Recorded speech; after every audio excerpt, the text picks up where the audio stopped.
you got me for a soundbite at one stage for. Wow, you've got a good memory. I've hit record because I wanted to capture that actually, because that shows you've got a really good memory. Yeah, me and the wife and the little boy. We hired one of your canoes, and it was really funny because my history is I was in the Army Cadets when I was younger, and we used to do a lot of kayaking and canoeing and stuff, and I got quite adept to it. I really enjoyed it. You know, it was a good time in my life. And when we went on these the canoes that you've got, it was rocking like crazy. I had my phone, I had a bag full of stuff, and I was kind of like, "Do not knock the boat over." I was like proper panicking. It was really funny. I think it's a side effect of whenever you have more than when it's yourself just in a boat. It's you've only yourself to blame, and you're yourself steady. Whenever you have two people in the boat, it just takes that few moments normally to settle into it. And whenever you add a few kids in on it, well, that's a random factor that sort of, it's like trying to keep kids steady at the best of times, let alone whenever you're trying to figure out the balance in a boat. But yeah, generally, as to say, it's something that for most people, they get their eye in quite quickly on. It's normally their own nervousness that causes the any twitchiness that's in the boat. So, being able to relax in it allows the boat to settle much quicker. Yeah. I mean, this is what I got taught. I mean, years ago. Okay, so I had a real fear of like water. I couldn't see the bottom of. Swimming pools were fine, like lakes and rivers, things that I had a terrible phobia of. Okay, so when I was younger, and we were in the cadets, I think I was about 13, 14. They used to take us out on the kayaks. And they used to take us out in like big batches, big groups, and and they would just train us to do it. But what they would do is they'd get everyone to hold onto the canoes or the is it canoe or a kayak? I can't remember the kayaks. I think. Well, the kayaks are the single boats where you tend to be sitting in it with your feet out in front of you and a double-bladed paddle. Yes. Canoes are the normally two-man boats where you're more sitting up on a seat and you've got the one-bladed paddle. Okay. So what we would definition between the two, and generically it gets called canoeing. So it's so if you're really anal about it, it's like yeah. It is one of them ones. I do get people calling up about wanting to hire a kayak for two people, and it's like, well, okay, I only have canoes, but it's just it's one of them ones. Whenever you're in the know, I suppose, you can get a bit anal about. It's a big blue boat. Just give me the boat. The definition is, yeah. Well, these kayaks, anyway, they would get everyone to hold on to each other's. So they create like this raft of like, so 12 or 13 things in a row. And they would encourage the cadets to get out of their boats, run along the thing and jump off into the water. Now, the first year I did this, I was kind of like, no. I was sat rigid in this boat. I'm not moving. And we did a bit. And then by the next year, I wanted to challenge myself. So I got up and did it. And it was one of the most liberating moments of my youth, because I was kind of like, it's actually not that bad. And then I would go on to extra courses to do kayaking. We would train up, we would learn how to do capsize drills, we'd do all sorts, and it like taught me not to be scared of the water anymore. So like kayaking actually really helped me. It was really cool. But enough about me. Let's talk about you, Nigel. That's all right. We've ran straight into the show, but I want to welcome everybody to the Shrewsbury Biscuit podcast. Obviously, I'm your host, Alex Whiteley. You hear me every week. And joining me today is Nigel from Shrewsbury Canoe Hire. Thank you for joining me. And I'm sorry that we had to change plans again and then again and then again. It was to explain to the listeners. We were going to go out in one of the canoes. We were going to record the interview literally on the boat on the river, and it was going to be really cool. It was a really great concept for a show, but obviously the weather happened, and we couldn't do that. So then we were going to go to the studio. Then the weather got even worse, and I was kind of like, "Can we just do Zoom?" And you were generous enough to just say thanks. So Nigel, you've got a beautiful accent. Obviously, I take it from the island. Yeah. I think what it is now. It must be 25 years ago now that I came over to Shropshire. I had worked in the outdoor industry before that, so I'd worked sort of around Ireland, Scotland, Wales. I came to Shropshire for 6 months and never managed to leave. Ended up staying here. It's certainly a nice part of the country, so I could have worse for myself.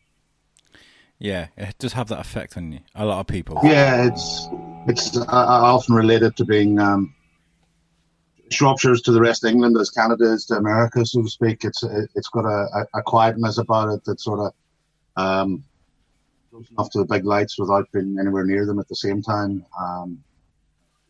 Yeah, it's much better to be. It's like the around Shire, the countryside than townships, so to speak. Yeah, little pockets, little villages, and little places where you can go to hide if you really wanted to. Yeah. And I suppose from doing the type of activities that I do, I've got wheels on my doorstep, which is a nice that direction as well. I was talking about it on a show last night. Actually, I was talking about how kind of big cities for me are great to visit, but I wouldn't ever want to live in one. You know, I wouldn't want to be quite super rural, but I wouldn't want to be like super in the city either. So Shropshire, yeah, it's got that perfect balance. I think for me, that's perfect for me. So how long? So you doing lots of outdoor activities? Was it just like canoeing and things, or was there a bit of a mixture of things that you used to do? I was one of them kids that grew up, and I wasn't anyway. I didn't do any sports. I detested football and all of that type of thing, so I refused to sort of do anything like that. And it was a chance thing through the school when I was 14. I obviously grew up to the backdrop of the troubles in Northern Ireland. It was just a come and try it session that was done through the school one day, and I went up on a November morning and went out in a kayak and got about 5 meters out and capsized myself and dragged myself back out and jumped back in the boat, went out and done the same rafting game you talked about, and I had a good time and never thought any more of it. And a couple of weeks or a month or so later, I get a letter saying that it apparently had been a trial thing that they were doing, and they were looking kids to take part in a cross-community venture. And so there's some 600 odd kids that took through these trials, and they picked 100 off as they picked to go and do an extra weekend away. So I went and done the extra weekend away. And out of that 100, then they picked 20 off us, 10 Catholic, 10 Protestant, as a cross-community venture to go off to the Pyrenees for 2 weeks. Wow. And part of that, I suppose they would have trained us up a bit more in kayaking skills and that. And it introduced me. It took me from the flat water stuff into the white water stuff, and we went out to the Pyrenees and had a wonderful 2 weeks.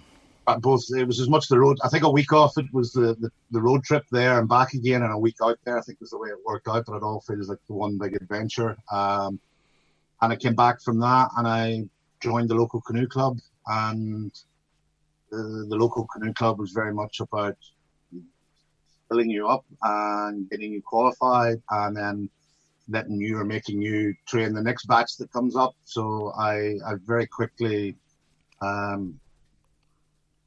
just had not a knack for it, but I certainly had an ability to do it, and it was something I enjoyed. It was something so different from the rest of everything else that was going on around me. It felt very sort of out there, extreme in the sense of just as an activity to be doing it, and nobody else was doing it in my area type thing. It was such an unusual thing, and yeah, I became quite highly qualified from an early age. Before I was even 18, I had instructorships and I had advanced water leading qualifications, and that allowed me to, whenever it came to sort of almost leaving school and going out into the big bad world, it allowed me to sort of go, well, this outdoor lark seems a bit of fun. It seems more, rather than doing a 9 to 5 Monday to Friday job working on a building site or whatever other options was open to me at the time,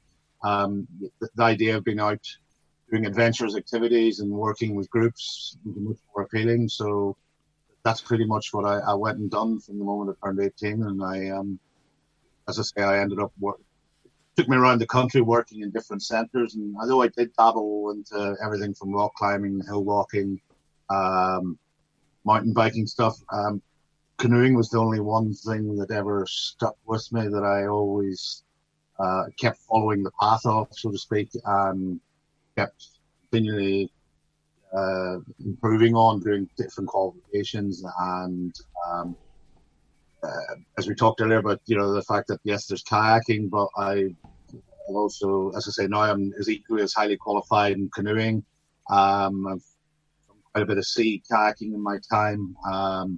Stand-up paddleboard. So there's quite a lot of different avenues to it, and it's one of them things. Whenever I get to the stage of, like, say, mastering one, I tend to then turn my attention to another one and work your way up the greasy pole that is trying to become more and more qualified.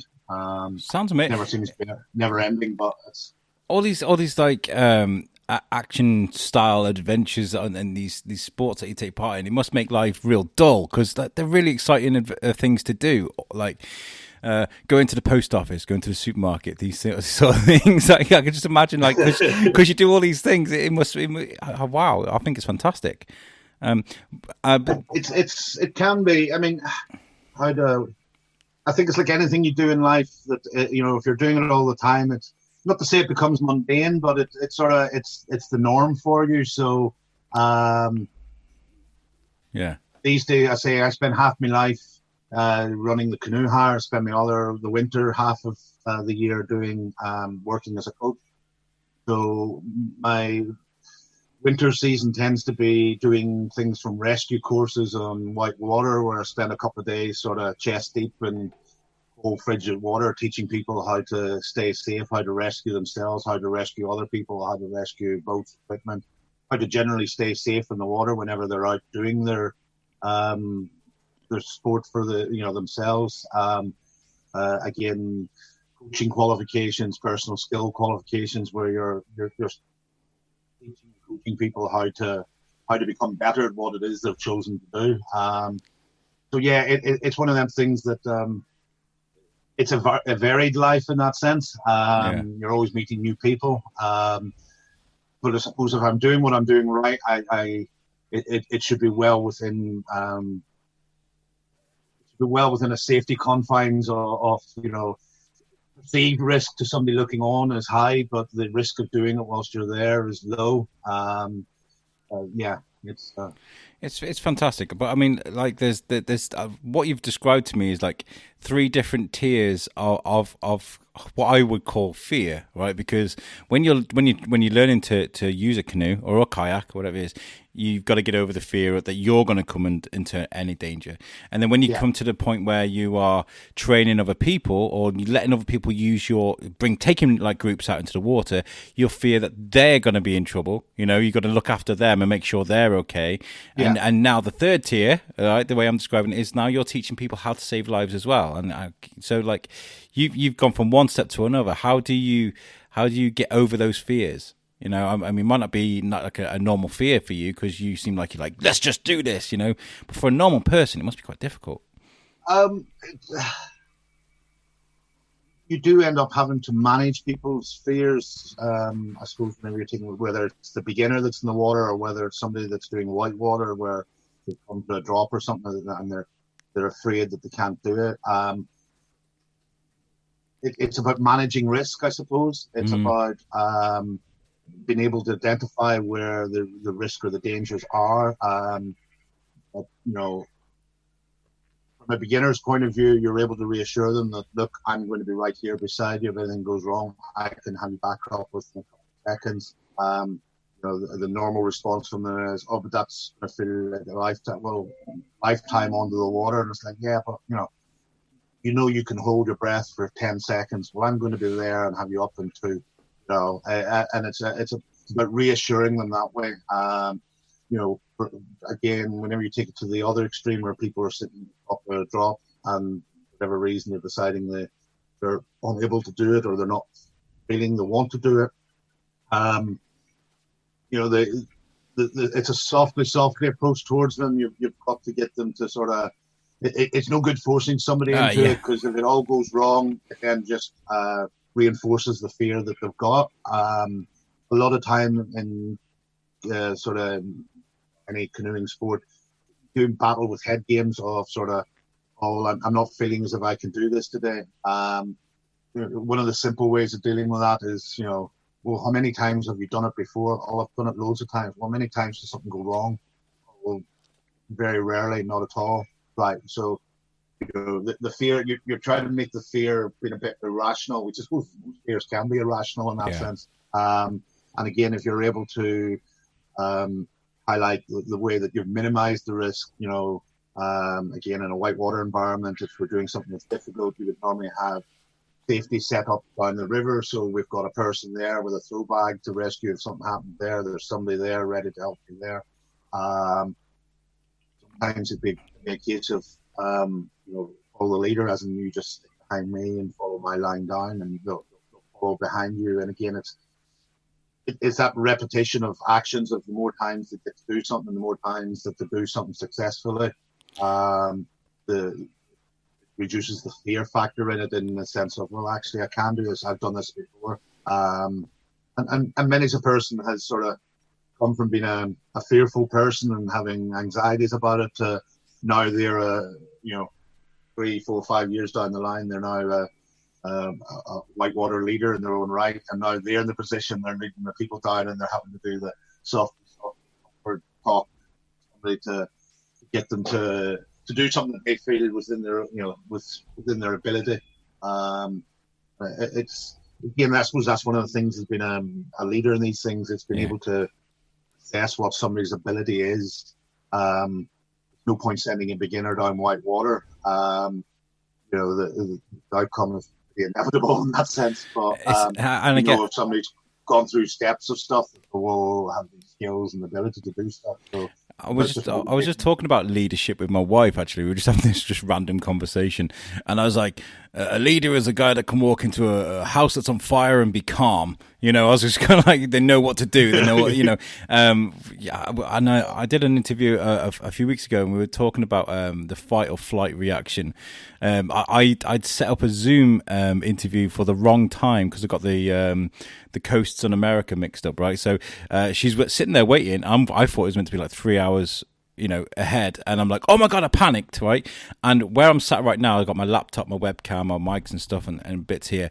I'd literally panicked, and for some reason my laptop ended up on the sofa, my microphone hit, or there was something that was over there by the microwave in the kitchen. I just completely panicked. So I know that if I was ever in a situation that you're put in daily, or especially when you're training, I would be useless. I would be useless. But after years, it must get easier for you because you spot the signs. The cocky guy that thinks he knows what he's talking about, the shy person that actually is quite strong, or these kind of characteristics that you learn over the years.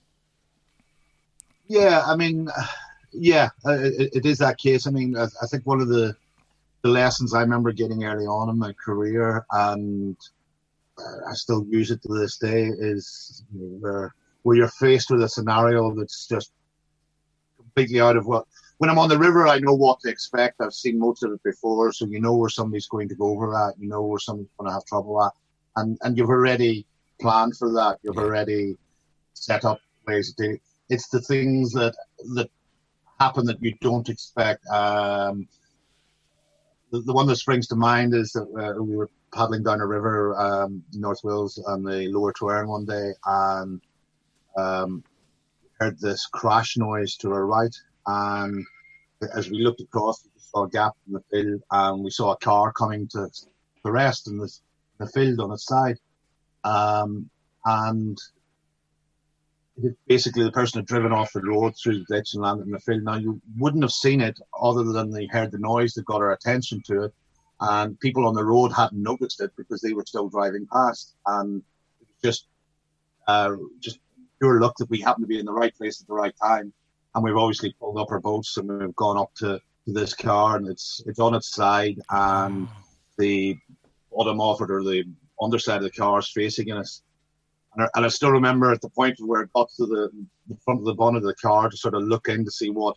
I remember just pausing for that second or two just to compose myself before I went on ahead to see what I was about to see, if that makes sense. And I think it's a bit like you're saying with the guy that runs into the house. It's, for me, about running into the house was I would actually be pausing for a second before I go in, just to gather thoughts, and so it's using that same ability. Sometimes the the rushing headlong into things isn't what you want to do. You're one of the safety things that we teach, the priorities in safety for rescue is self, team, victim, equipment, and that's your list of priorities.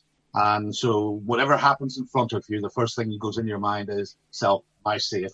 Is where I'm at safe? Is what I'm about to do safe? Then is the rest of the team that's with me safe? You know, and if that means, right, guys, I'll stand over there somewhere out of the way, that's it. And then the third option, or the third thing on the priority is actually the person you're trying to save. You know, because if you haven't dealt with the first two, then you're only creating more casualties or putting yourself at risk. So having that sort of presence of mind to actually pause before you do anything, and that sort of extreme adventurous life-threatening situation is normally it saves more injury, more wrong happening, if that makes sense. So yeah, just always pausing.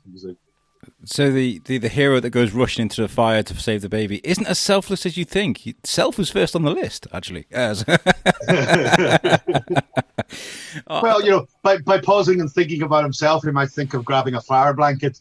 You know what I mean? It's that difference, I suppose. It's having that moment to go, actually, if I grab this first, that might be a bit of help to me, rather than sort of just going gun-ho. I mean, I'm what I'm talking. I don't mean I sit down in a 5-minute sort of deep thought about it. You know, it's a second or a fraction of a second process, but it's just to reset your brain. And again, because a lot of these times when something happens that you do go back to your fight or flight reaction, you do have a habit of sort of you're running in, and it's you're being pushed on by adrenaline, and you know, when you arrive at whatever it is, you're probably out of breath, your brain's gone all scatty because you've got your endorphins and everything else, and adrenaline running through it.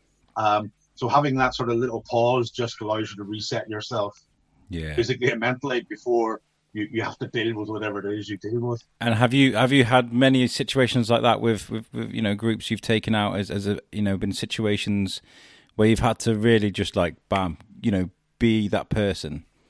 It happens from time to time on higher grade white water, let's call it. So we grade white water grade rivers from 1 to 6.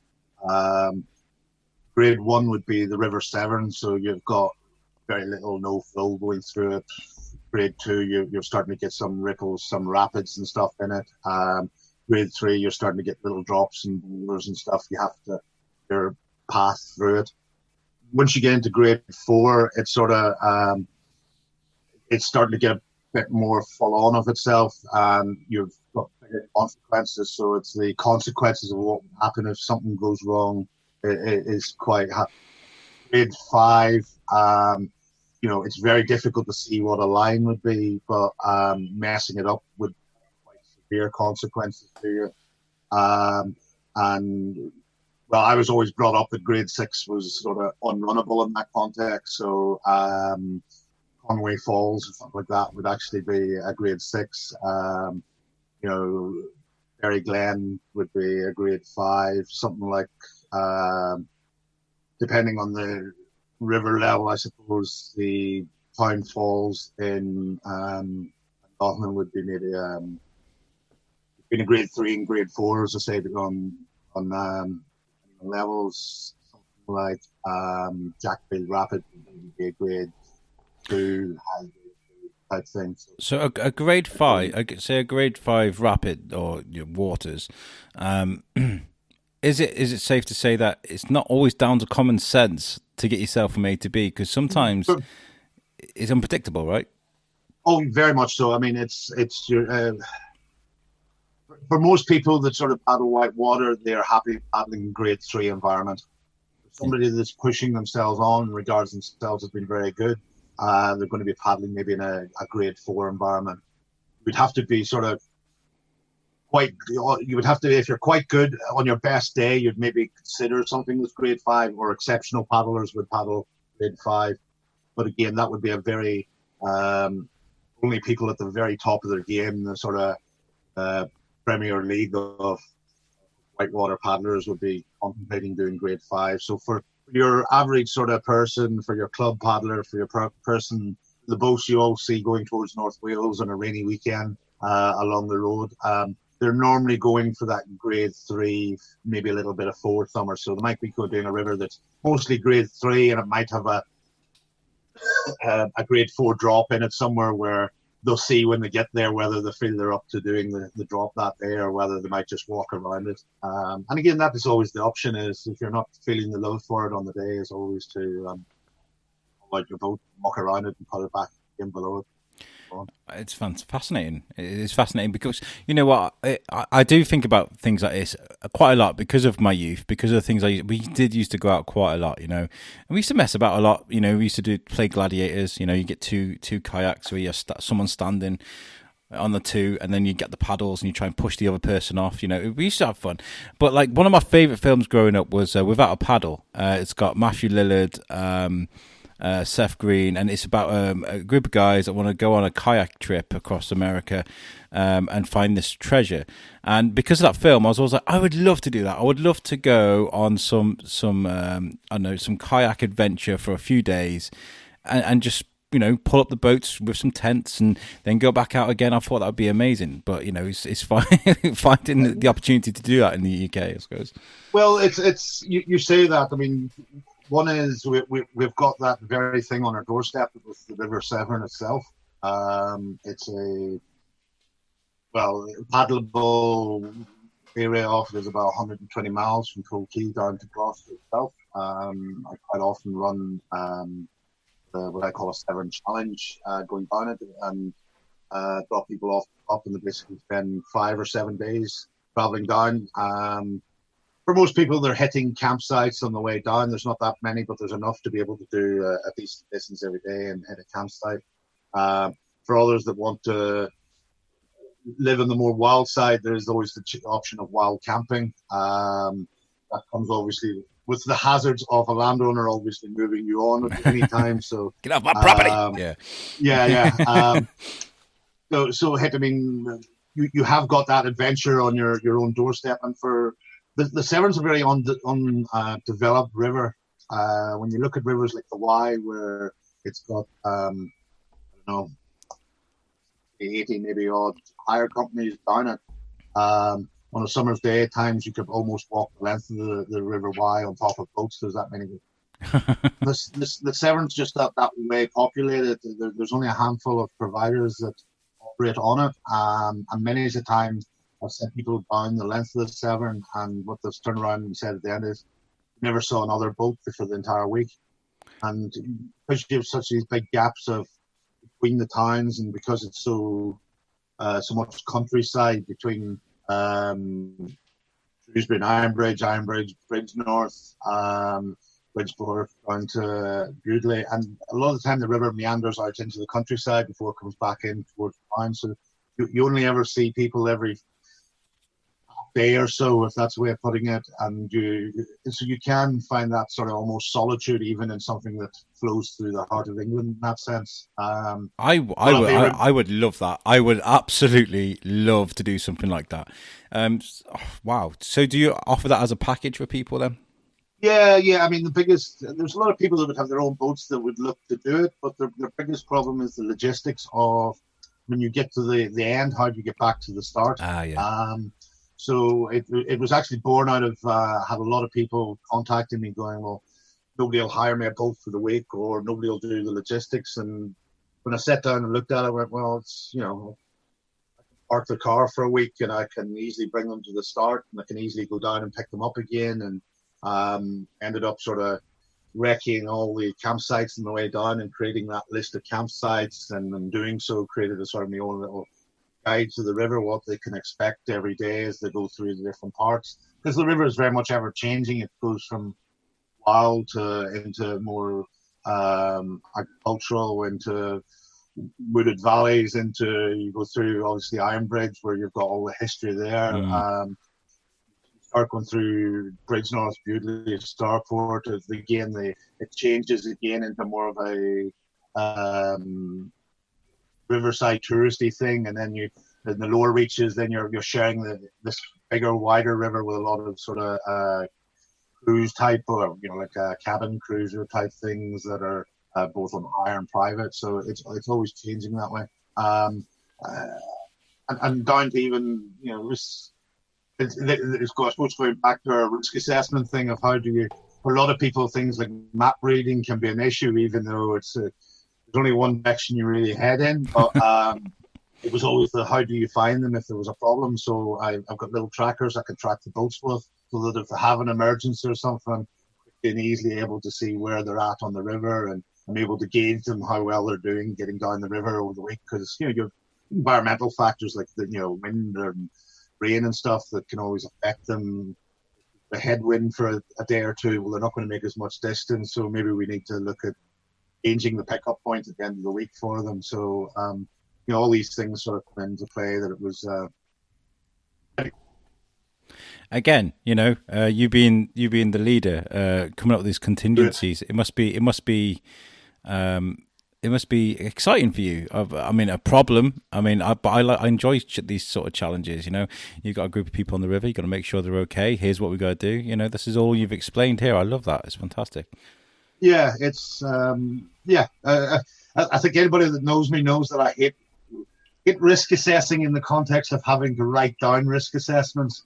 I think it's more born out of my dyslexia that it's just general writing that I got in that sense. But I think working in the outdoor industry, everything you look at, you see the risks of it, and it's if you see it and you identify it, well, then how are you going to minimize it? And I think that's the way my mind is constantly working, and it's a second nature thing. I think it's no different than any parent where whenever they've got a kid running around in front of them and the kid's going to trip over, they end up picking up the thing, or they warn the kid not to trip over it. It's the same principle. It's just fleshed out into the environment that I'm working in, if that makes sense. That it's experience, you've seen it all before, so you can have a fair idea what could happen, and the past experiences and things. Yeah. I mean, like you were saying, it can feel a bit mundane. I mean, like to explain, like I use Bantry Bay as an example. My family live in Bantry Bay, and when I used to go there in Ireland, it would be one of the most magical places. It's such a beautiful little bay in the south of Ireland. I'd go see my family, but I'd be awestruck of the town. But now if I go to Bantry, it's just like, I'm going to Bantry, it's because it's turned from this magical little bay I spent a lot of time in to just Bantry. Does that happen with you? Do you like the sunny days when the birds are out and the water's really nice, people are having fun? Does it still warm your heart? Very much so. I mean, I think I'm lucky in the sense that I've always had an enjoyment just being on the water, so it doesn't have to be doing anything hard or extreme like we've talked about. I'm as happy paddling along a beautiful piece of water, being on the boat, just listening, hearing the water coming past, and the water sort of off your paddle type thing. So I'm lucky in that sense that I've always enjoyed it that way. I think I do get a pleasure from seeing other people experiencing and enjoying it. I had the start back in May when we had the really good weather. We were very busy at the time, and for whatever the best part of over a week of that, just been operating day in, day out down in the quarry, and the days almost went quick in the sense.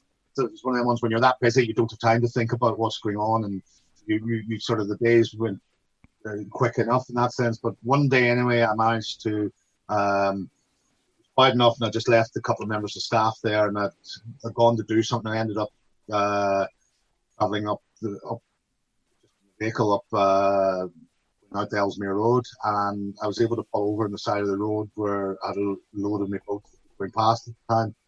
And I think I made a Facebook post about it at the time. That it genuinely brought joy to my heart, because all I could hear was the giggles and screams and squeaks of people just out enjoying themselves, out having, and I'd say half of them were squeaking and giggling because they couldn't get the thing to go where they wanted to, and the other ones were crashing into stuff, and it didn't make it made no difference to them. They were getting the same pleasure of the experience of just being on the Severn and just getting out onto the river on a nice day and experiencing it for what it was.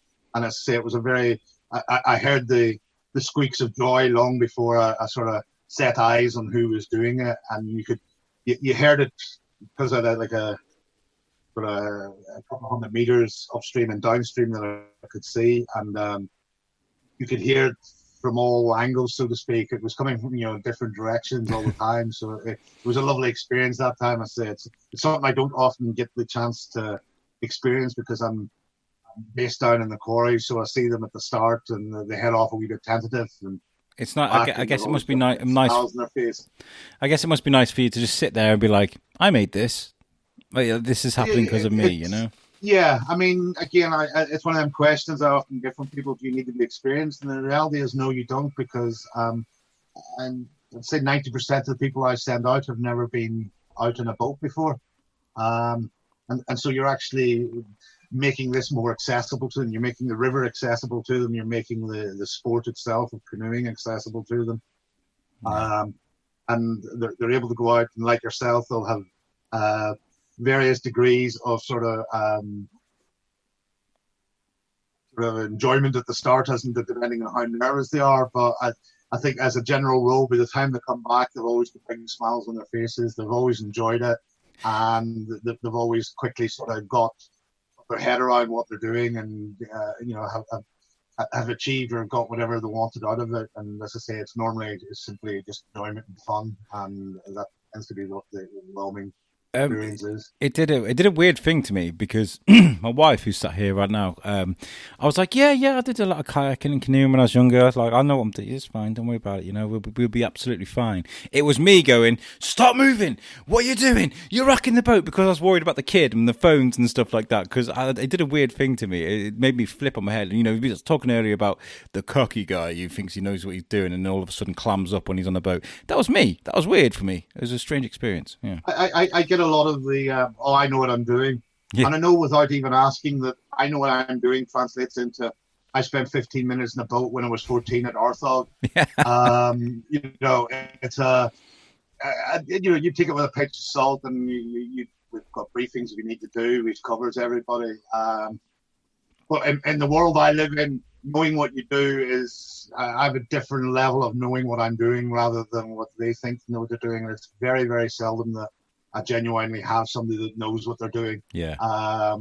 It's I think most people have a perception they know what they're doing. And as I say, they're quite forgiving, the boats anyway. So even if you don't know what you're doing, they tend to look after you quite easily anyway. And at worst, you just have a bit more of a zigzaggy trip rather than a straight A to B trip, if that's the way of putting it. It's they are fun. Yeah, I recommend them to anybody. Now, look, that first 38 minutes of the conversation was expertly guided by myself, just to give people a bit of when they walk past you in the Quarry and they see you, but like, I heard this guy in the Biscuit. He knows exactly what he's talking about. He knows what he's doing. He's been there. He's done it.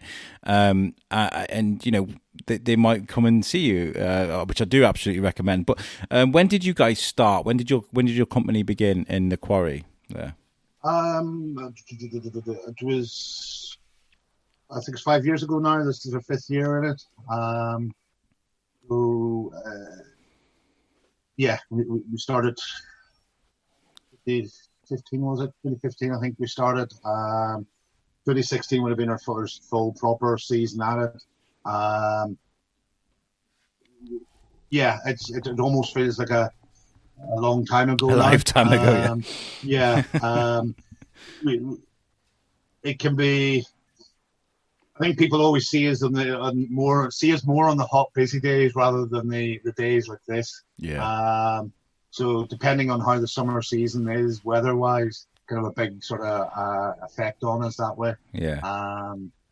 I do get the odd phone call from time to time going, if it's raining, can I cancel? And it's like, well, raining, or why cancel it if it's raining? It's like, well, it's just just a case of bringing a coat, really. It's I can't fit everybody in on that one hot day of summer that we get, so it's a case of trying to spread everybody across. And how was it for the first couple of years for you guys? Was there a mad rush towards you guys, or was it just a quiet curiosity of people walking past? It was I suppose a bit of a slow burn, because it was a new activity in the context of what it was. I think people are used to canoe hire, but I started off very much as a turn-up and hire, so it's a case of, you're in the quarry, you fancy doing it, you can just turn up and you can hire a boat for an hour, and out you go and back you come. So it was start-stop in the same location. And again, it was treated a wee bit more as a novelty in that sense, but it was it was something that was certainly an interest therein. It's about it's almost that word of mouth thing. It's hard sometimes when you're starting off and you're trying to raise your profile, and you're trying to sort of wave your flag and go, here I am. And again, I always remember the first guy the first day setting up, there was a guy walked past and went, "Oh, are you doing canoe hire?" And I says, when today's my first day. At least when he went, "Oh, tell you what, I want to go out. I want to be your first customer." And I thought, "Oh, well, this is great. If everybody's as easy as this, then it's going to be great."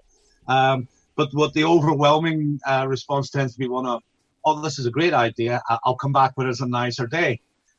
Yeah.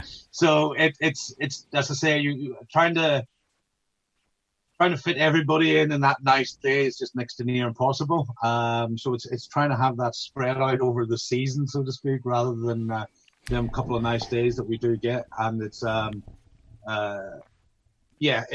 it can be so affected by the weather. I think last year was quite a difficult year for us. We had a wonderful Easter time, and May was doing great, and then June came. And it started to rain beginning of June, and the river pretty much was up the whole of June. Last year I wrote off June completely. It just was nothing. I got sent out. Yeah. And that's the troubling aspect with what you guys do, and you people like you and the Sabrina boat as well. Trade gets affected by that river by the weather, and the end of last year was just horrendous, wasn't it? Well, again, and the same happened through August. I started operating in the Attingham Park as well on the River Tern there. It is a smaller range of what's acceptable to work within. And so I remember through August, again, I was struggling both in the Severn and on the Tern, both locations, just wasn't able to, wasn't safe to hire. I got a lot of interest this year after the big floods, and there was a lot of, how did it affect you, and how badly did it affect you in your business? And it shut me down. It closes me down. Yeah. But I don't have any. My boats go in a trailer. I take them away. It's not that anything was there to get damaged or problem that way. But as I would said, that after the media had long packed up the show and gone, and the river was still high. It was still too high for myself to operate on. And it wasn't too. It wasn't. When was it? It was almost into middle of. When the February, March. It was nearly April before the river actually came down to a low enough level. So the floods were in February, but it was April before it was actually low enough for me to have been able to operate. And then as that happened, we had the pandemic that came around the corner. Just a good measure this year. So it was. I'm very much. I often regard myself as being the canary in the coal mine to the River Severn, and I'm always the first to be affected by it and the last to be able to operate again. Just born out of safety that it's. I can't be sending people out if the river's too fast. A, they're not going to get very far, and B, it's not going to be very enjoyable. C, it's just not safe. So. Yeah, and this is what when the river rising, it wasn't just the the properties that were damaged during the floods. It was the indirect effect it had on people's businesses. You know, people not being able to go into, because they pretty much shut the town down. Those floods. Oh yeah, I mean, so this year certainly was bad. You know, and my heart honestly goes out to any businesses or households that are affected by it. But again, it's one of them sort of. It's what I was in Shrewsbury during the Millennium Flood, so you know, I remember paddling around the showground and Banquo Car Park at that stage. So you know, I'm not used, but I'm been here long enough to have got into the flow of what that river's like when it really does get big and bursts at banks, and I just get affected. I can get affected during the summertime just as easily, just by it's like the rain at the moment. It has me looking at the gauges constantly to see what direction the river's going in and what's about. And this is like a conversation I had with. So I was speaking to Kerry from Bloom in Colham. I still yet to get her back on the show because she's reopened. But like we were talking, and she was like, "It's raining today, and I feel anxious, and it seems so stupid to feel scared of rain." But when you live that side of town, you can't help it. I mean, people were devastated. Yeah. People were devastated. But you know, with lockdown, you guys were like one of the first out of the gates. With as soon as you're allowed to reopen, as soon as Boris said that, you know, people can go out and exercise, and you were there. How was that for you when you could do that? Was there a mad rush, or was it a slow progression? No, it was quite a mad rush. I mean, I going back to start off, and I saw the writing on the wall the way it was going, and as I say, by the time the river got low enough, and I thought, I can open up here. I could see it was going to be closed down before that. Yeah. And so I made the call at the time that we won't open until this dies back. So I hadn't opened at the start of the season, and I was slowly resigning myself to the fact that, if I'm really lucky, I might get July or August. If I can get just August out of it, I might be able to scrape something through from the season. So whenever the process of opening up came, it was around the 20th of May or so. I think as anybody that's trying to open up their business at the minute, it's a case of interpretation of guidelines, and looking at what you do and what the risks are and everything else. And we were benefited by the fact that we were in the open air. One of the first things I remember doing was going up and measuring the distance between the front and the back seat to find out that it was just over 2 meters. Yeah. So I was sort of quietly pleased with that. The folks that had the seats were. So, you know, at the start we said, it was family groups only. But again, it's a hard thing to police. I think a lot of it goes down to, the public you're dealing with having to sort of police themselves. And I think if you've been around the Quarry, or around anywhere for that matter, there's different people take it to different extremes. There's those that will walk to the other far side of the road on you, and then there's other gaggles of the young ones and whatnot else that you're not all from the same family group. So I knew, even though it was 2 people from outside the family group, that would still be okay in the boat. We had to put some cleaning measures in place, cleaning the boats, paddles between use. We spray down buoyancy aids between use with protecting. There's one for our hands, clean and sanitize. So I think you're trying to tick as many boxes as you can like everybody else. The big factor for us is we're standing in the outdoors, as long as that sort of social distance between each other. Yeah, that was what I was going to ask, was what have you put in place to make sure it's safe? But it sounds like you've got it all covered. Yeah, well, as I say, it's because we're dealing with individual groups. So as a group turns up, it's generally speaking, it's normally a family unit that is booked to come in. When it's really busy, then there's a wee bit more management of, second group of rows, guys, do you mind standing there? And you just try to manage them that way. I say, for the most part, people are quite good at self-managing themselves. They choose not to be standing in a group or a gaggle of people. They prefer to sort of have that bit of space. We've got enough space around us that we're able to do that. And we just manage it that way. And again, just coming on and off the pontoon, it's a case of where they're where they're from different groups, you just make a point of reminding them just to hold back, get space while they off the next one. Yeah, this is you looking at things that with your risk assessment eyes again. It's like, well, we can manage this. This is very much so. As I say, it's a mix of that and a mix of actual interpretation. I found myself being one of them people that I was getting phone calls, emails from different providers around the country, from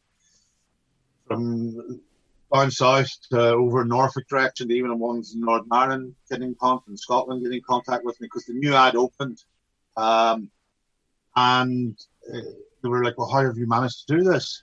And I think I was lucky enough in that the only people I needed to seek permission of was the town council, and as long as I provided them with a risk assessment, that covered, they were happy enough. And again, the way that the operation runs in the outdoors, in the open, it's easy to minimize contact between people and things. And as I say, and I think the reason why these other people were coming to ask me was that, going back to that interpretation, their local council was interpreting it different than my local council was, or their boss was interpreting it different from I was. And it's, people often say, "Oh, everyth's so vague about what it is," and I think part and parcel of the government have purposely left it vague, so then it allows you to a degree make your interpretation of it, but what measures you feel is required in place. Sometimes though, you make that commitment where it means spending money on signage, where it means like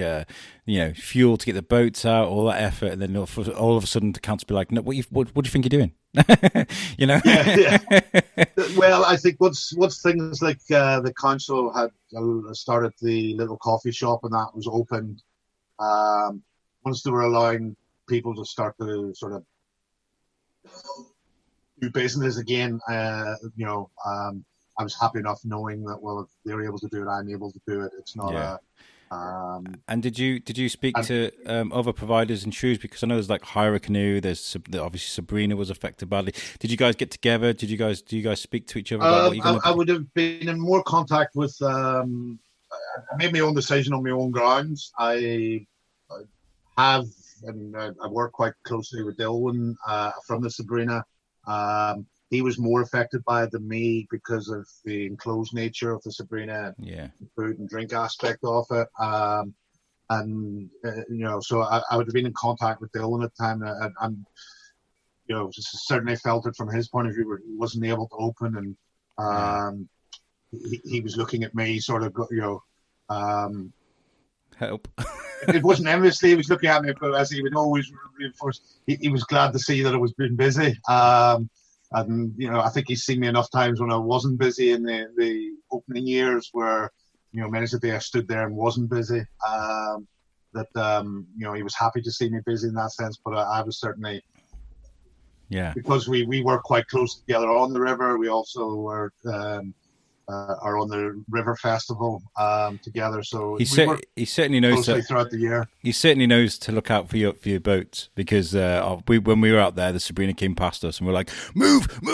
This giant boat coming towards us. He's quite good at not running us over.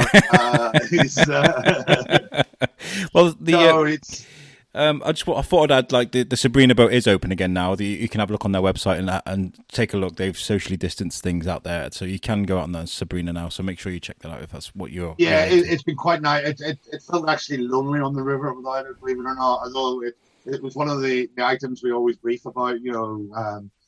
Watch out for the Sabrina. Sometimes she could be on the wrong side on you.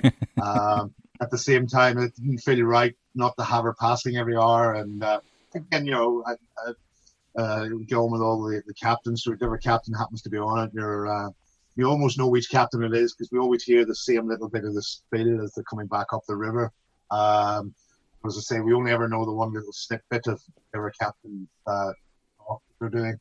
So we identify them by the talk that they're doing as to whether they're talking about the Welsh Bridge and English Bridge and the arches, or whether they're talking about coracles or something else. It's always that's our way of identifying them rather than anything else. But it's nice to share the river with them. Yeah, and then last year we went to. We go every year. Where my wife works, they take part in the dragon race. They've got dragon boat races. Yeah. Over at the rowing club, and that's always a lot of fun. But look, you've come through the storm now. Okay, things are starting to be relaxed, and you seem to be doing really well. Because we were supposed to go out on the boat, and you're like, "I am rammed. I got no time for this." And I was like, "Good. That's a good. That's music to my ears." Yeah. I was a wee bit more polite than that for you. Yeah, you were. We've been talking about doing this show for a long time, and you know what? If we can get out and do some social media stuff, that's cool. But just to hear your story has been really rewarding, because of all that hard work, all the training. And all the adventures you've been on, you've got your own little slice of heaven now. You've got your own little spot in the quarry. It's nice. Yeah, it's as I say, I do feel quite lucky to have that little bit of the River Severn in the context of being able to utilize it and able to get people out in it. And I do feel lucky that I've got a great location for it that actually lends itself to doing what I'm doing, which is allowing people just to travel upstream and go and it's one of the beauties of, I suppose, Shrewsbury and the river. It's you're only 20 minutes upstream and you're really very much leaving Shrewsbury, and you're getting that sense of going into the countryside.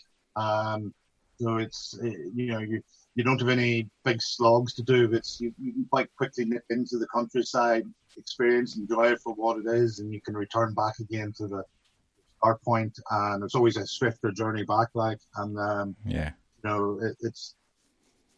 be hard pushed to find another location that would be as. That's how far we got. I think we got to the Welsh Bridge last time, and we were like, "Oh, this is nice. Let's turn around and go back." Because 15 minutes up and then 15 minutes down. And it was really nice because when we used to live in Bellevue, and I used to walk my little boy to the quarry all the time, and the Sabrina would go past, and he'd like to wave to the people, and they'd wave back and stuff. But to actually row past it, because that was the closest he'd been to. We've never taken him on. We should take him on, really. We should take him on the Sabrina. It's much bigger whenever you're on the river, sharing the river with it, and it comes past you. It always seems much bigger. Yeah, it's cool. Look, I'm on your website now. I'm looking at it. It's a beautiful looking website. You guys are on TripAdvisor as well, and loads of good reviews there. But I guess that in essence, your main business comes from people finding you in the quarry and giving you some money so they can go on the boat, right? Yeah, I mean, this year the model's changed different. As I said, I started originally as a very much a turn up and hire. Due to the nature of what's going on, I've been pushing people more to booking in advance, and so. To be honest, that's this year I would say 90% of the stuff coming from bookings in advance. It works much better for me on a lot of levels, but it's certainly it means that I actually am genuinely pushing people to book in advance, because like this weekend, as it gets closer and closer, you start to book out on it, and it does make I do hate to refuse people that I'm just too busy to do it, but. So always, and at the moment I'm saying, if you want to make sure you've got a boat, then get online and get it booked, because that's the easiest way to guarantee it. You always have the opportunity, if there's boats available there, we'll happily hire you one out. It's just on them good days, it becomes much more harder thing to do, because it tends to be quite. And I love how varied your website is, because when you see someone like yourself sat on that spot in the quarry, you think it's just half an hour, an hour, but no, you offer like full days and stuff, don't you? You can hire a boat for a whole day. Can you still do that during the what's happening? I at the minute I'm running a limited service just in the quarry. It's partly born out of access issues due to the virus. And logistics of we've just been so busy in the quarry. I've had a lot of ones inquiring about the Severn Challenge, but again, my biggest problem with that this year is that about 80% of the campsites are closed to tents. Yes, yeah. Because they can't do the cleaning that's required and the toilets and everything else. So that's the big hinder. So it's a lot of outside factors that are sort of limiting my service at the minute. So I'm more. At the minute, I'm just concentrating on the hour and half day hires from the quarry, and I'm hoping this weekend to possibly get Attingham back up and running. The hour hires in Attingham as well, which is always if you've been to Attingham and you think you know Attingham Park, well, until you've done the river part of it, it opens up, gives you a whole different view of the park that sort of you would never have seen before. That sounds great, actually. That sounds amazing. I'd love that. Well, as an interesting side note to that, apparently the river in it was actually modified because back in the day of the lords and ladies, that you didn't have a proper that sort of them big show gardens. Forget what the word they call them, but the where they've done them large landscape of gardens, like Attingham's got. I think what the name of the famous guy that does them. It wasn't a proper one unless you went for a walk and returned back to the big house via your own private river, a rowing boat. Wow! So the trip in essence is sort of almost reconnecting that part of Attingham to its original design and history, which was one of the river was there for the lord and lady of the manor to return from their daily walk, or whenever they walked with their friends around their estate, that they would return back to the house via a rowing boat on the river. So as I say, it opened up access to that river again for people, and it's beautiful little river, and it's that's absolutely ram-packed with nature, as would be the Attingham. It's so well looked after, and there's so much wildlife around it that it's a completely different experience from the Severn. That's such a crazy thing to think about. I mean, people feel good about having good Wi-Fi and Sky Q. Like, that's so elaborate. Let's just we'll build a river. We've got our own river. Like, that's crazy. I would assume the river was there. I think it was the let's call it modified the river to allow it. But yeah, it's saying that I'm quite sure there's examples elsewhere around the country where they have built the river. It's if you have the ability to sort of whatever landscape sort of acres and acres of land and stick in dozens of trees that you're only going to see the proper value of them in 100 years' time. Yeah. What's remodifying a river? It's nothing in the grand scheme of things. That's fantastic. Well, look, guys, I mean, I would pay. What I would do is I would follow Shrewsbury Canoe Hire on Facebook.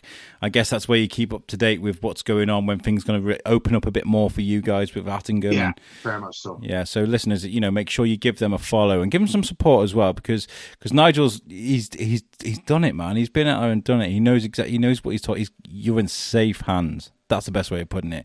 And I'm really glad we got to do this talk, because I'm always interested in this kind of lifestyle, because when I was younger, I used to enjoy that sort of thing, and now I'm a bit older and a bit more bigger and a bit slower. I'm kind of like, oh man, what could have been?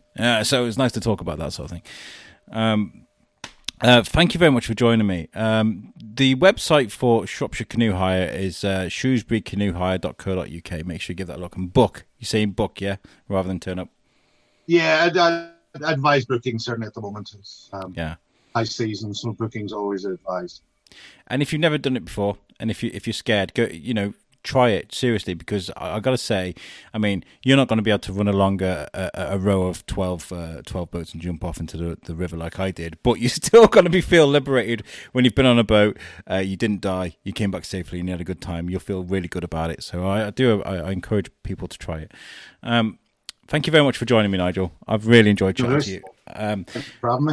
I'd like to encourage the listeners to check out our website where our audio is all available. I say that, there's about 3 shows waiting to be released on the website. I'm going to do that in a second. We are at www.theshrewsburybiscuitpodcast.co.uk. Before I do leave the show, I want to say a huge thank you to Hickories for they invited us for some food so we can help them promote them. The fact that they're open, Hickories are open again. So it's an amazing place. If you've never been to Hickories, first of all, shame on you. Make sure you check it out, because the food is absolutely stunning. It's amazing. I asked the manager there if because I'm on the keto diet, and she was like, keto, no problem. It's all meat. It's fine. So I'm looking forward to that. And also to the guys at Shropshire Festivals. I did this thing. I bought a ticket. Because with cash, even though I'm part of the press and I get kind of access to the thing. I thought, show them some support. And they were like, Alex, what are you doing? You can come to our festivals. You can enjoy them. You don't have to pay for them. Here's your money back. Keep coming. Keep enjoying. Keep promoting. And I was like, I nearly cried because I'd had a bad day. And I was kind of like, that's really nice. Thank you. But I want to say thank you for their support. I'm enjoying covering their events because they're doing amazing things. Those driving festivals are just fantastic. If you haven't booked a ticket to go to one, make sure you go into Shropshire Festivals. Shropshire Drive-In Festivals on Facebook and have a look what they got going on. This is going to go out on the Wednesdays of the weekend just gone. There's a circus event and there is a stand-up event. They really are using their initiative, so make sure you check them out. Nigel, you've been great. Thank you so much for joining me. No worries. Thank you very much. Thank you very much. Shrewsbury Canoe Hire. Ooh, nearly went there. Shrewsbury Canoe Hire. Make sure you check them out. Guys, this has been great. We'll catch you guys next time. Peace out.